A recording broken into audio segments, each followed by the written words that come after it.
47 minutos. Damos la bienvenida al doctor Carlos Castro. Él fue presidente del Colegio de Abogados de la SUAY, fue decano de la Facultad de Jurisprudencia de la Universidad de Cuenca.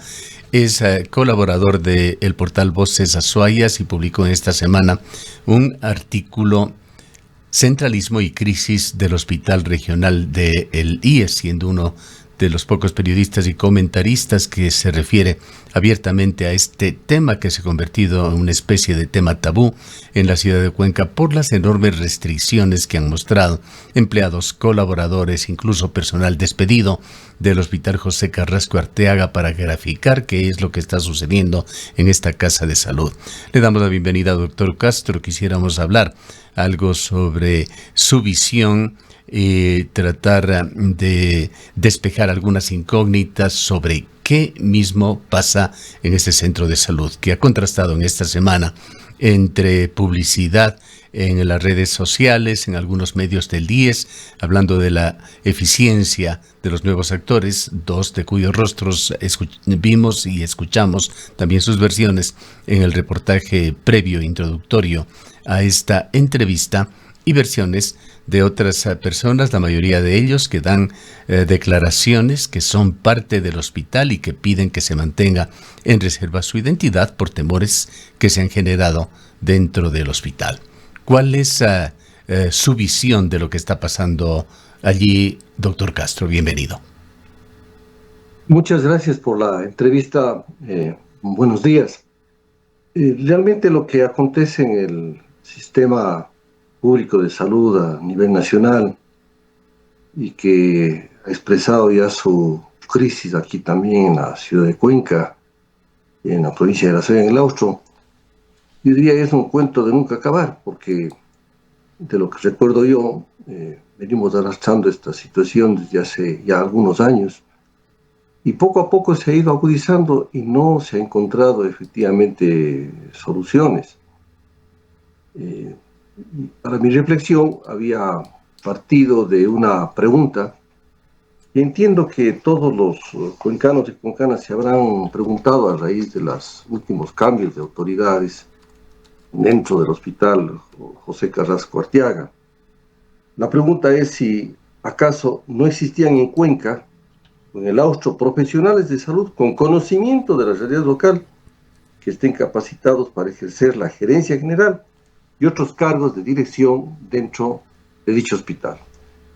Es una pregunta natural, obvia y espontánea, Gustavo, porque a mí al menos me ha causado sorpresa, no sé, a otros ciudadanos y ciudadanas, el hecho de que, habiendo profesionales de tanta valía en nuestro medio, conocida su trayectoria profesional, su ética y su profundo compromiso con la ciudad, rato menos pensado, nos topemos con la sorpresa de que viene todo un equipo de otra parte del país. Eso me parece a mí absolutamente extraño. No es que seamos chauvinistas, regionalistas o cosas por el estilo, pero sí realmente causa extrañeza de que no se haya encontrado supuestamente en Cuenca ese personal de nuestra tierra, con conocimiento de la realidad, con experiencia y trayectoria de servicio en nuestro medio, para que se haya tenido que acudir a otros lados y traer profesionales cuya trayectoria no lo conocemos. Y claro, ¿por qué esta pregunta? ¿Por qué este interrogante? Porque, como decía en el editorial o en ese artículo, aterra, Gustavo, de que en el Hospital José Carrasco Arteaga se puedan dar situaciones que devengan en situaciones de tal descomposición, como ya han pasado en otros hospitales del mismo IES en otras ciudades. Y esta es una preocupación justa de la ciudadanía. Peor todavía cuando inicialmente no se dieron explicaciones, ni se han dado explicaciones hasta el momento del porqué de esos cambios, de por qué esas autoridades, por qué esos personajes, por qué se traen ese equipo de personas. Preguntas que la ciudadanía no ha dejado de realizarse y han sido expresadas por diferentes medios de comunicación y han sido materia también de interrogante, de preocupación por parte de legisladores o asambleístas de la provincia de La Suay. De manera que siendo un tema estructural el asunto de la salud pública en nuestro medio y a nivel nacional, pues sí nos ha causado sorpresa estas situaciones más específicas y que merecen una respuesta por parte de las autoridades. Pero la primera pregunta que tienen que responder es, ¿no encontraron algún médico, alguna médica, algún profesional de la salud que efectivamente esté capacitado para ejercer sus cargos? No ha habido entonces en Cuenca, no ha habido en la provincia de La Suay, en la región austral, alguien que pueda hacerse cargo del hospital José Carrasco Arteaga que se tenga que traer personal de otros lados, absolutamente extraños en nuestro medio, para que ejerza esas funciones de gerencia y de jefatura. Exactamente, son preguntas, doctor Castro, que quisiéramos hacer a los funcionarios del hospital. Aquí está la directora provincial, a quien hemos insistido y estamos insistiendo en una entrevista con este medio de comunicación. Ha sido un tema, diríamos, rutinario el hecho de tener a directivos del IES en entrevistas públicas históricamente en la provincia de La Suay, pero la actual directora, más allá de las invitaciones que le hemos hecho, no ha atendido, ni siquiera contesta los requerimientos de entrevistas, pero ella sería el eje fundamental para entender cuál es el nexo que existe entre lo que pasa dentro del hospital y ese sector exógeno de la política ecuatoriana. ¿Qué tipo de influencias están actuando o de qué lineamientos, si es que esto viene a lo mejor del Consejo Directivo de el IES, viene desde el Ministerio de Salud, que dé una explicación de qué es lo que está pasando allí y qué es lo que se persigue con estos cambios que han ido mucho más allá de los altos cargos? Luego fueron removidos, cambiados cargos administrativos y médicos intermedios, y se ha llegado incluso a un tercer nivel secretarial con creación de nuevos puestos, despidos de personal, etcétera, etcétera, sin una debida explicación. Escuchamos al señor gobernador, a requerimiento del periodista de este medio de comunicación, Jorge Isaac Peña, sobre el informe sobre lo que él ofreció, una investigación de lo que está pasando la semana pasada. Dijo no haber tenido tiempo, dijo haber estado muy ocupado y que no había recibido ningún informe, y que se reunirá en esta próxima semana con la directora provincial de salud, pero en una actitud bastante evasiva sobre el tema. ¿Qué es lo que está pasando? ¿A qué vienen estos cambios? Bueno, yo entiendo, Gustavo, que este es un tema de otra manifestación más del centralismo. El hecho realmente demuestra una suerte de colonialismo interno. ¿Cómo el centralismo no es capaz de ser sensible ante la ciudadanía cuencana y azuaya para cometer lo que han cometido? No es así nomás, insisto, esto no es un tema de localismo o de regionalismo. Pero, Gustavo, tiene que haber un mínimo respeto a la comunidad cuencana y azuaya, y sobre todo dar la cara y la explicación inicial, insisto, de cómo es así, de que aquí no encontraron profesionales capaces o con experiencia para ejercer esa situación. No hay respuestas. Entonces, más allá de las situaciones de la salud, estamos en un nuevo caso de centralismo donde quieren imponernos absolutamente todo y llegar a estas situaciones increíbles, Gustavo. Yo no creía, honestamente, que podamos llegar a estas situaciones. Que Cuenca, el Azuay y el Austro tengan que soportar estas situaciones. Gustavo, y la misma pregunta que nos hemos hecho otras veces.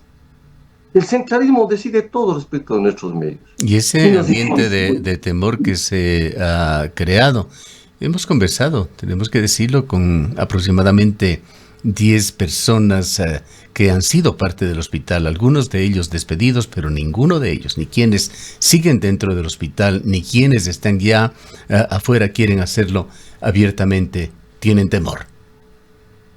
Este ambiente de temor en el país se va generalizando, y junto con el temor, el mutismo, la opacidad.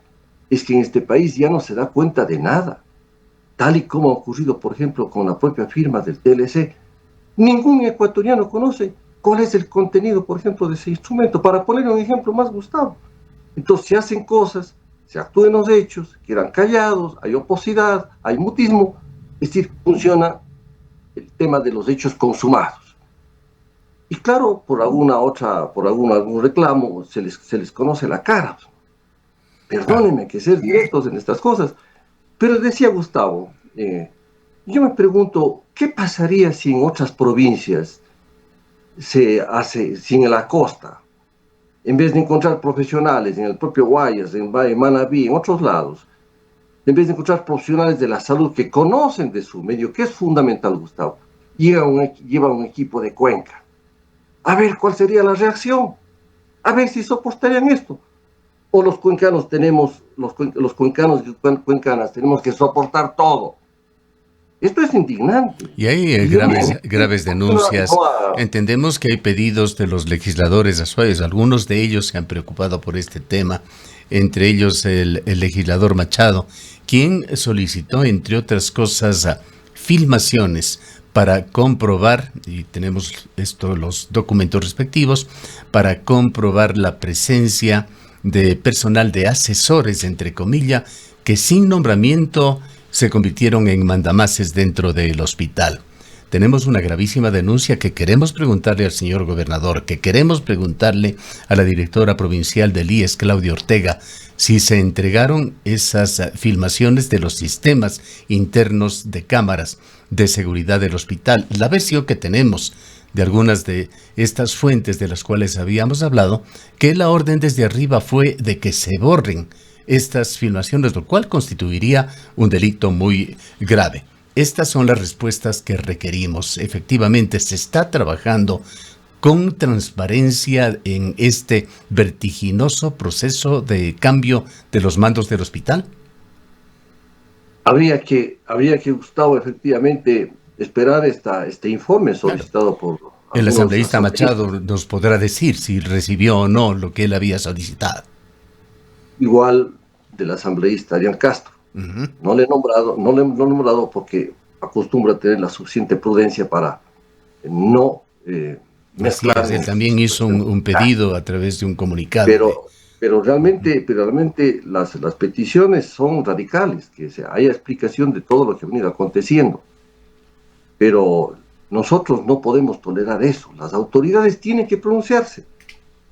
Si no, que expliquen la naturalidad de estas situaciones, el porqué de estas situaciones, o acaso qué. Y además, yo he escuchado por los medios de comunicación que la primera preocupación que se ha tenido de estas nuevas autoridades respecto del hospital son de temas de carácter económico, sobre temas de contratos. He escuchado que un contrato que tenía algunos años gestándose para su realización se la dejaron en suspenso, que se ha averiguado cuáles son los contratos pendientes. Me pregunto, porque hay que ser directos en la cuestión, las preocupaciones fundamentales son los temas de la salud, los temas administrativos, la eficacia y la eficiencia, o de qué contratos están pendientes. Así tenemos que preguntar, Gustavo. Entonces, yo esperaría como ciudadano, creo que toda la ciudadanía espera lo mismo, que nos den explicaciones. Pero tiene que cesar esta actitud ante Cuenca, Gustavo. Insisto, no es un tema aislado. Aquí el centralismo nos ha causado graves perjuicios. Voy a decir algo, Gustavo. El centralismo nos está desinstitucionalizando. Y no hablo solo de este gobierno, sino de gobiernos pasados. El centralismo nos está desinstitucionalizando. Ejemplos, Gustavo. Por la politiquería, el centralismo en época de Correa nos quitó el peaje de las vías que iban a Pauta y Olaceo, que de alguna manera permitía su mantenimiento. La politiquería intervino para suprimir el tema de que se cobre la tasa de la recolección de basura a través de la empresa eléctrica. Politiquería, Gustavo. El centralismo se llevaron, igualmente, ¿no es cierto?, la escuela de la función judicial de Cuenca. No nos dieron ninguna explicación. El centralismo no observa los pronunciamientos de la consulta popular por la defensa del agua. El centralismo nos quiere seguir imponiendo la actividad minera en contra de la unánime posición que tenemos cuencanos y azuayos y del Aucho sobre este tema. En fin, si usted enumera las actitudes del centralismo en Cuenca, usted verá que nos están desinstitucionalizando y eso no es posible permitir. Nos recentralizaron el capital de las empresas públicas de electricidad. y nos quedamos sin la participación mayoritaria que teníamos en esas empresas públicas. Y ahora todo se define, ¿no es cierto?, a partir del accionista mayoritario del Estado. Y así. Entonces, este no es un tema aislado, por favor, que no se lo tome así. Es un tema que mira a reflexionar sobre esta relación entre el Estado central y Cuenca, que es tremendamente nefasta. Bien. ¿Hasta cuándo? Y hay otro tema, doctor Castro, que es materia de preocupación permanente, que ha surgido nuevamente en esta semana tras la firma del TLC con Canadá, celebrada, aplaudida por el gobierno, también por el sector empresarial, que ve abierta la posibilidad de que un 99% de los ítems de su oferta exportable pueda acceder a ese mercado de 40 millones de personas. Pero hay preocupaciones sobre qué se discutió, qué se acordó en ese TLC con respecto a la minería, sabiendo que Canadá es posiblemente el país más promotor en el mundo de proyectos mineros, que los identifica, los estudia, realiza fases llega hasta fases intermedias con el avance de estos proyectos y luego los pasa a manos de quienes los van a explotar, que por lo general son empresas chinas. Hay dudas sobre qué contiene este TLC de Canadá, que se lo trabaja en cuartos cerrados, pero que eventualmente tendrá que ser expuesto al pueblo ecuatoriano y pasar los filtros, ojalá rigurosos, de los legisladores en la Asamblea. Y allí esperamos ver a los legisladores azuayos actuando. Mientras tanto, las denuncias se multiplican. Nuevamente los defensores por el agua, y me parece que fue el Cabildo por el agua del cual usted parte, hicieron denuncias en cuanto a concesiones mineras que podrían afectar al cinturón verde de Cuenca Cabogana.